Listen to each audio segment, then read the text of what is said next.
guys. 3, 2, 1. Oswego takes on a plan to address the issue of homelessness. And a teenager was injured in a snowmobile crash. All that and more here on WTOP 10 News at 10.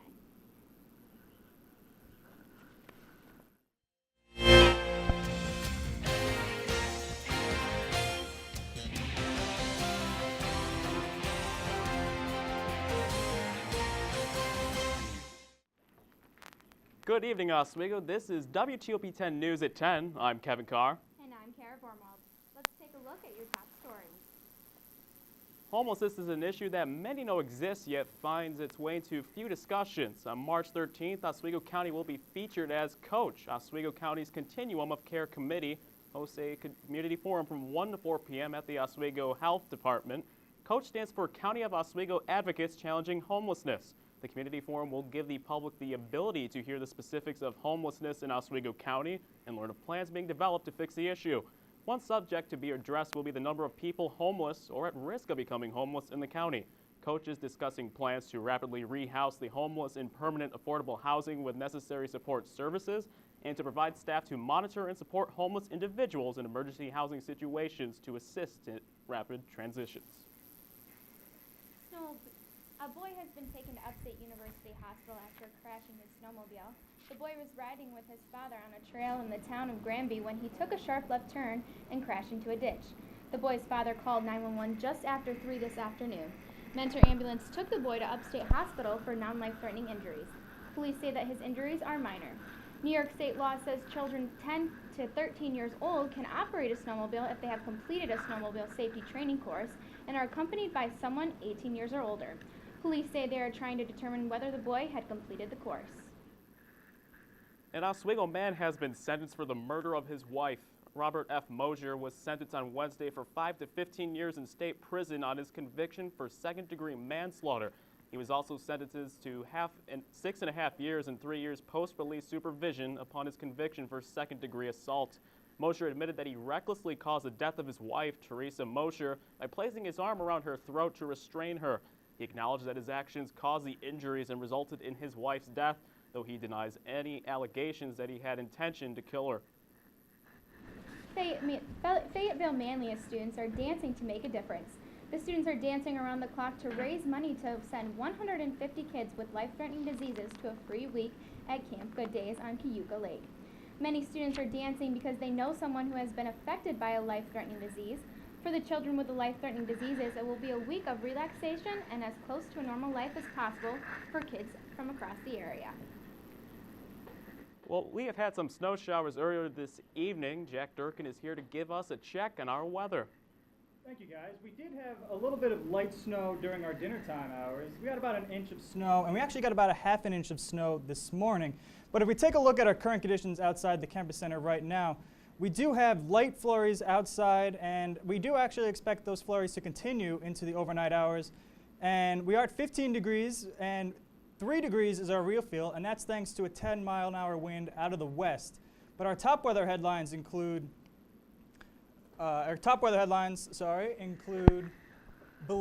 well below average temperatures for the beginning of our school week, but no major snow is expected, but we could expect some light snow in the middle of the week. And as we get closer to Friday, we do begin to see those temperatures rise into the upper 30s, closer to our average for this time of the year, the first week of March. Now we'll send it back to the desk. Thank you, Jack. SUNY Oswego Film Club hosted their 4th annual Mixed Emotions Film Festival. I got a chance to view the films as well as talk with some of the people involved with the film festival. Our film festival took place in the Campus Center Auditorium. Audiences filled the room as they waited to view the 11 films submitted for this year's festival. I got a chance to talk to Tyler Yastrub, who was involved with the film Quality Service. He told me what it was like to do a film in 36 hours. Well, it's actually a lot more pre-planning than you'd expect. It involves just everyone coming together. There were 11 different films this year for Mixed Emotions 2014. Actress in Allie's Wish, Shayna Fold, told me what it was like to be in the film. Well, I love being a part of the film with Brian, Andrew Salk, Brian. That's why I love to act, but I love to be involved in their films because they're so fun. I got a chance to talk to the Audience Choice award-winning filmmakers of The Way It Is. Well, I'd have to say that this is probably my favorite thing that I've been a part of in Oswego. I'm so happy with the product that came out of this, especially in 36 Hours. So happy to be working with them too, and it's just, I don't know. I just have a really big emotional attachment to this film, and it's just because I love it so much. Jessie Partridge has planned the film festivals for the last 4 semesters. This year she is graduating and tells me what she loves most about the festivals. I just like to see everybody come together and at the screening and everybody supporting each other, and it's so great because the cinema community on campus is so close. We're a small major, so we're all close. We all know each other. We all push each other, and so it's good to have a friendly competition together. For WTOP 10 News, I'm Kara Vormwald. The Literacy Coalition of Onondaga County will be giving away nearly $50,000 in grants to local literacy groups in honor of Dr. Seuss's birthday.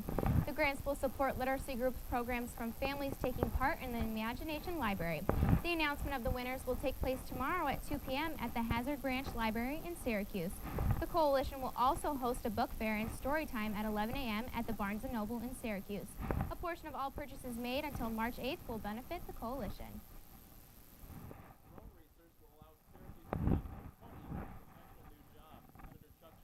Syracuse-based DSR SeaTech has won a $7.2 million contract to produce new radar systems at Fort Drum and 9 other Army test sites nationwide. The Griffiths facility in Rome is also expected to see benefits from the contract. The ground-based radar will allow drones to comply with FAA regulations when flying in national airspace without a other chase plane or ground observer. Schumer says the initiative will bring millions of dollars towards high-tech investment in new jobs.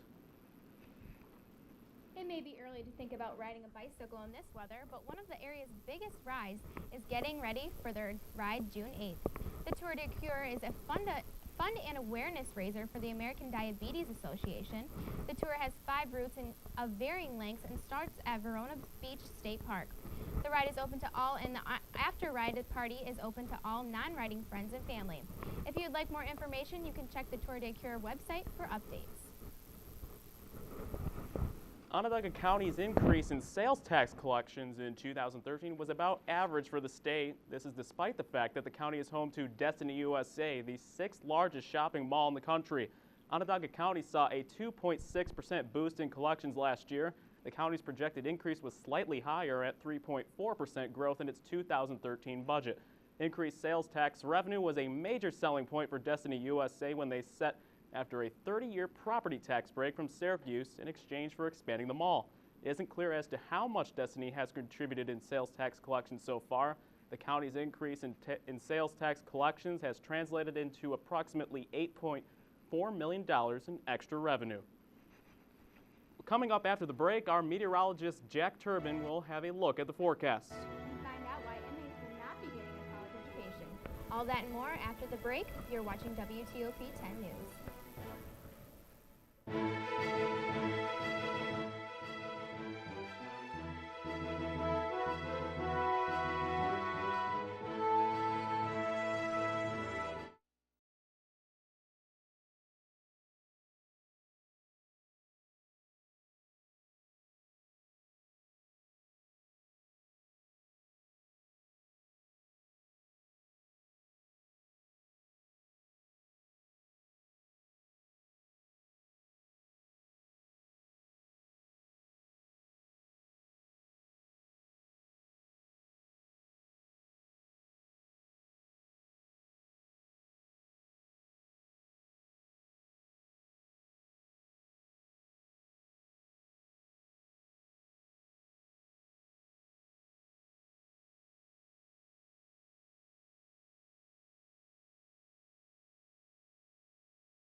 G-Morning, sunshine. Wakey, wakey. Text me back. You can figure out Jody's gonna Hey, did you tell your parents about us? Let's skip first period together. Did you get all my texts? Is practice over yet? Where are you at? Are you with your friends? That's L-A-A-A-A-M-M-E-E-E. Capital X, lowercase o, capital X, lowercase o. I love you. JK, I hate you. JK. Are you ignoring me? We're in a huge fight right now. Is this something I did? I can see your lights on. I'm coming over. What'd you dream about? Me? I'm lonely. Holla back. Holla back. Let's try something new. Nude pics. Send me some. Text me.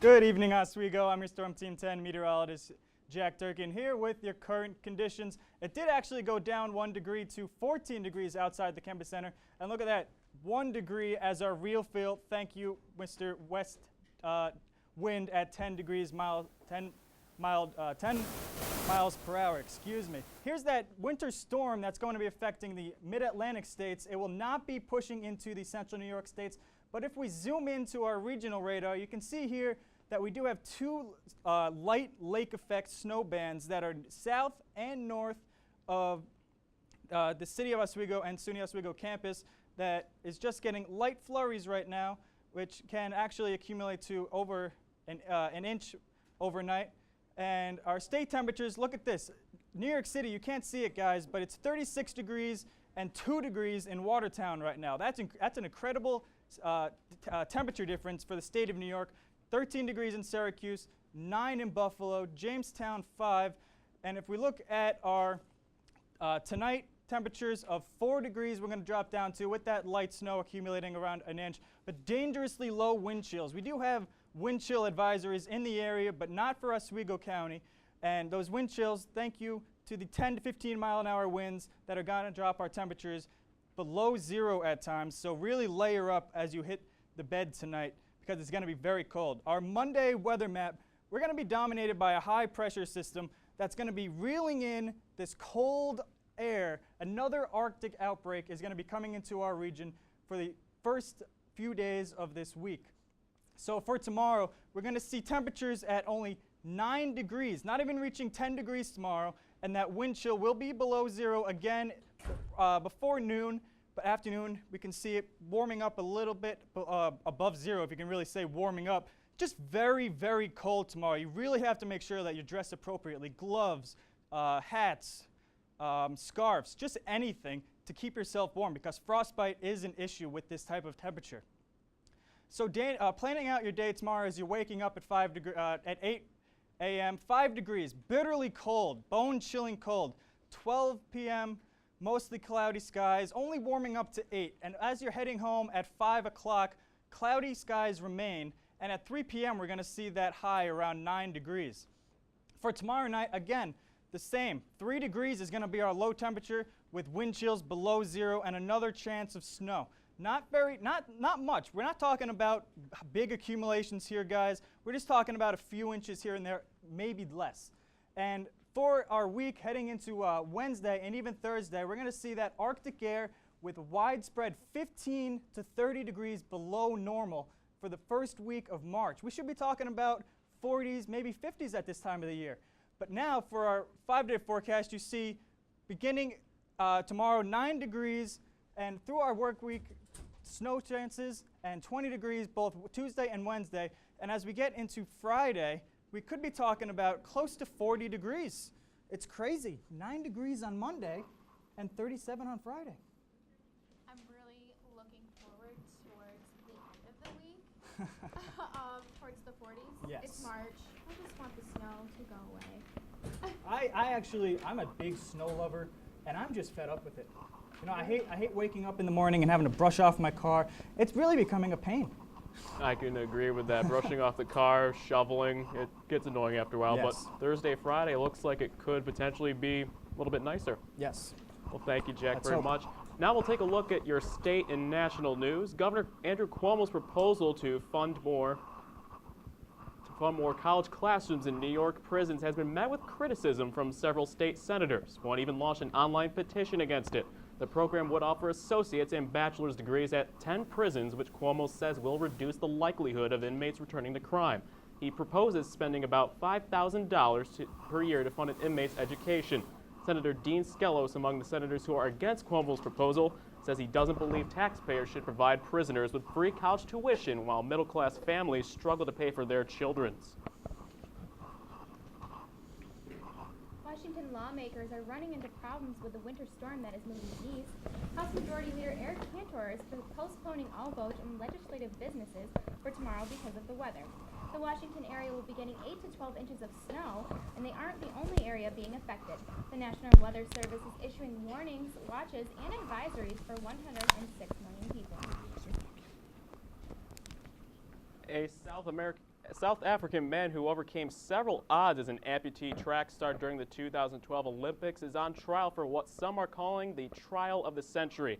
Olympic medalist Oscar Pistorius is accused of murdering his girlfriend, model Riva Steenkamp, on February 14, 2013.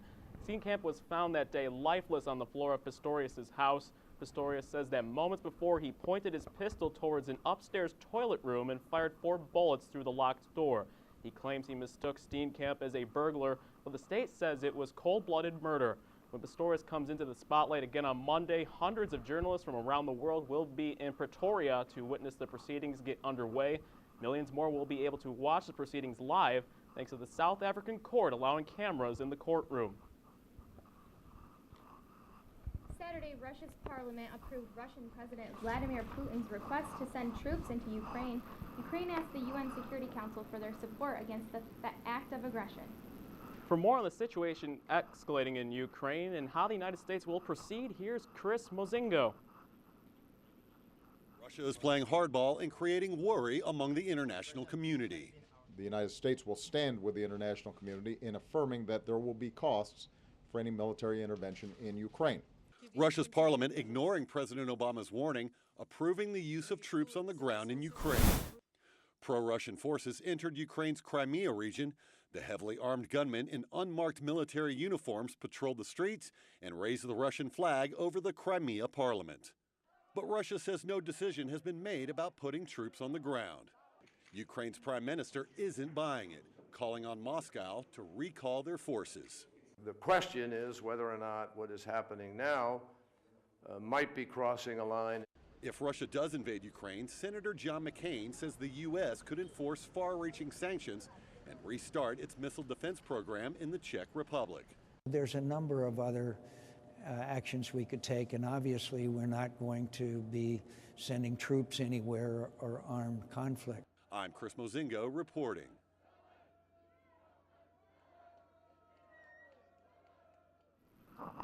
We'll take a look at what's going on with the Oscars. And a Laker playoff update with Dan I. Find out coming up after the break.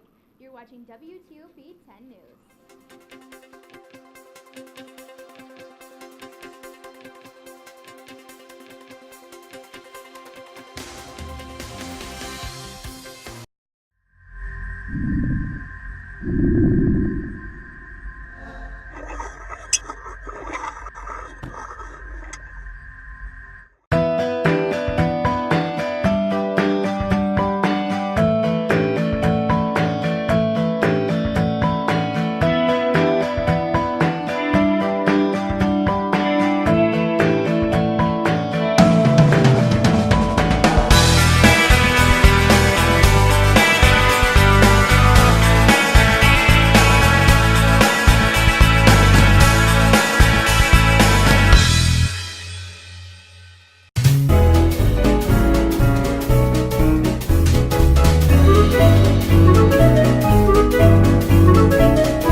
G-Morning, sunshine. Wakey, wakey. Text me back. You can figure out Jody's gonna move. Hey, did you tell your parents about us? Let's skip first period together. Did you get all my texts? Is practice over yet? Where are you at? Are you with your friends? That's LAAAAMMEEE. Capital X, lowercase o, capital X, lowercase o. I love you. JK, I hate you. JK. Are you ignoring me? We're in a huge fight right now. Is this something I did? I can see your lights on. I'm coming over. What'd you dream about? Me? I'm lonely. Holla back. Holla back. Let's try something new. Nude pics. Send me some. Text me.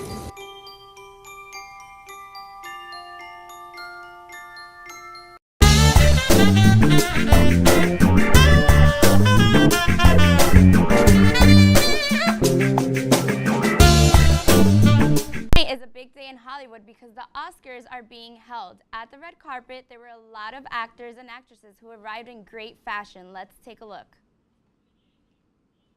According to E! News, here we have Kate Blanchett, who was nominated for Actress in Leading Role for Blue Jasmine, wearing this gorgeous dress by Giorgio Armani. Lupita Nyong'o, who was nominated in Supporting Role for 12 Years a Slave, wore this light blue dress by Prada. Here you have Jared Leto, who was nominated for Actor in a Supporting Role by Dallas Buyers, wearing Saint Laurent. This is Baraka Abid, who's nominated for Actor in Supporting Role for Captain Phillips, wearing Calvin Klein. And an interesting fact is that he said in the carpet that he actually learned English by listening to a lot of music his sophomore year in high school. Here's Jennifer Lawrence, who's nominated for Actress in a Supporting Role for American Hustle. Here's Leonardo DiCaprio wearing Giorgio Armani. DiCaprio is nominated for Actor in a Leading Role of Wolf of Wall Street, who has many predictions that he might win an Oscar tonight. Best of luck to Leo. Here's Sandra Bullock wearing a gorgeous blue Alexander McQueen gown. Sandra's nominated for Actress in a Leading Role for Gravity. Many predictions have also been said that Bullock might take an Oscar tonight. Best of luck to Sandra as well.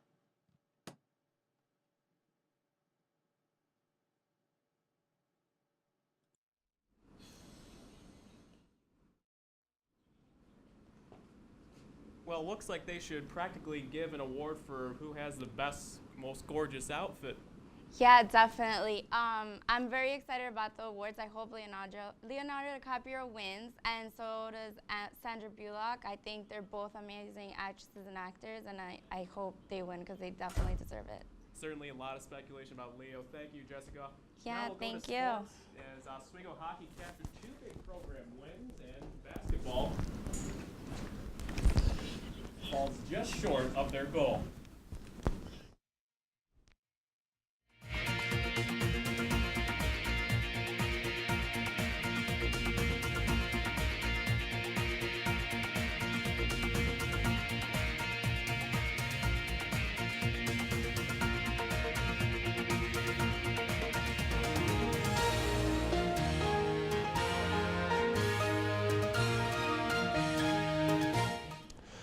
Well, the hockey teams captured a pair of huge wins and historical wins this weekend, and starting on the road in Plattsburgh for a SUNYAC semifinal, the men's team faced off against the Plattsburgh Cardinals, as well as the second-rate Cardinals and Matthew Cadeau, their starting goaltender, fresh from a loss from last week when they played.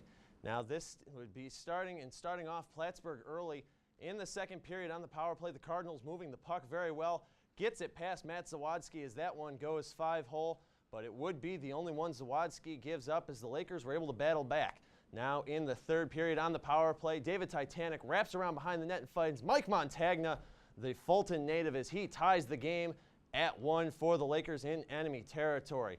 Now later, just a few minutes in the third, a turnover by Plattsburgh behind their own net. Andrew Barton finds Josh Timpano, who scores his first collegiate goal as a Laker, and it couldn't have come at a better time as it gave the Lakers the lead for good. Matt Zawadzki was absolutely outstanding in the net for the Lakers in 31 saves, including that one right there. A big save as he manages to hold on, and the Lakers get the win. The Lakers now look to next weekend, where they will travel to Geneseo with a chance to reclaim their title as SUNYAC champions. Well, back here in the campus center, it was the women's team who captured a playoff win against 6th-seeded Buffalo State. After a slow first 2 periods, the Lakers struck 3 times with goals from 3 different seniors: Emma Smetanic, Melissa Seamont, and Maddie Paul. Following the familiar path for women, we'll head up north to the North Country Plattsburgh, where they will face Elmira in an ECAC West semifinal. And on the other end of the score, Oswego's men's basketball season came to a close with a semifinal loss to top-seeded Brockport. The Lakers trailed big at the half and struggled to get things going as they closed to a powerhouse, and they rolled to a 77-56 victory. Rashawn Powell led the Lakers with 17 points, and on Saturday, the Golden Eagles edged Plattsburgh to capture the SUNYAC basketball title. Well, I'm Dan Ein. That's all for sports. Now back over to Kevin and Kara.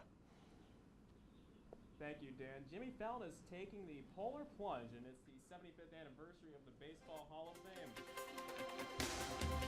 Stay tuned. You're watching WTOP 10 News.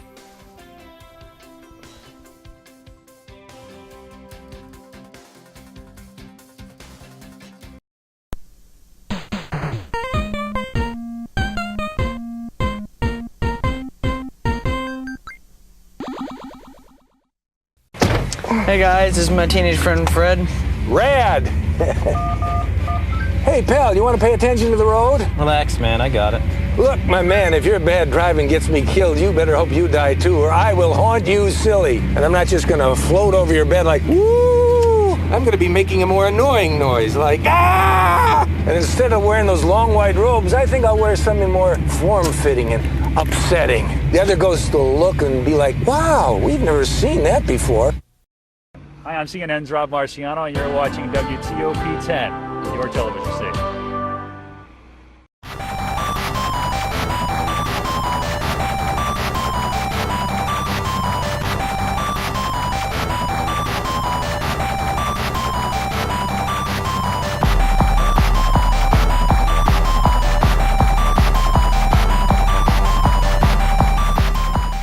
Take my hand and start a brand new day. And together as one we'll start to see some change. Underneath everything we are, underneath everything we do, we are all people, connected, interdependent, united. And when we reach out a hand to one, we can influence the condition of all. That's what it means to live united.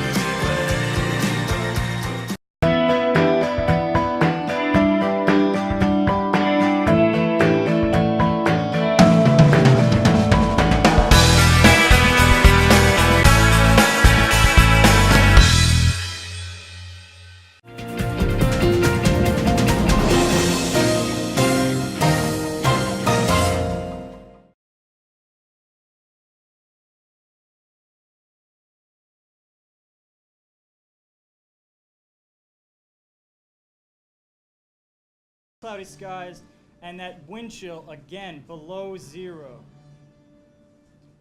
Looks like a frigid morning in our forecast. And Dan, there's a quick update we hear on women's hockey. Yep, staying with ice, cold temperatures. Utica beat Potsdam tonight by a score of 4-1. They'll also go to Plattsburgh. They will face Oswego, Plattsburgh, Elmira. That's your 4 for the women's hockey tournament. Sounds exciting. So this end of the week looks to be nice, and we're going to get a little bit of snowfall Tuesday and Wednesday. Not much though. Just maybe inch or 2 here and there. No major accumulations. No 4 straight days of whiteouts like we had last year. So we're trending closer to spring actually, if you can look at it like that. Can't come soon enough. Well, that'll be all for us here at WTOP 10 News. I'm Kevin Carr. And I'm